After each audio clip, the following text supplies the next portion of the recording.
Turkish President Recep Tayyip Erdogan on Wednesday visited the ongoing rescue efforts in Iskenderun and Adana, two of the cities affected by the world's deadliest earthquake in more than a decade. And meanwhile, two children have been rescued 2 days after the devastating earthquake that hit southeastern Turkey and northern Syria. Baby Helen and 10-year-old Mehmet were rescued more than 60 hours after the quake hit. Residents in some of the neighborhoods Erdogan visited have criticized the government's response to the crisis, saying rescuers were slow to arrive. Erdogan acknowledged shortcomings in his country's response, but said that the winter weather had been a factor. Search teams from more than 24 countries have joined tens and thousands of local emergency personnel in Syria and Turkey. The Monday's magnitude 7.8 quake and powerful aftershocks cut a large area of destruction that stretched hundreds of kilometers across southeastern Turkey and neighboring Syria.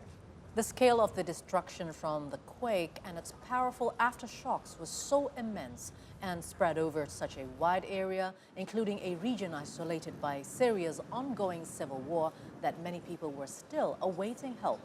The shaking toppled thousands of buildings and heaped more misery on a region wrecked by Syria's 12th-year civil war and refugee crisis. In a footage released by the Istanbul Metropolitan Municipality, Helen, a baby, was rescued 68 hours after the initial quake. She was wrapped in a space blanket and transported to an ambulance by rescue teams from Istanbul. Meanwhile, 10-year-old Mehmet was rescued 65 hours after the quake hit.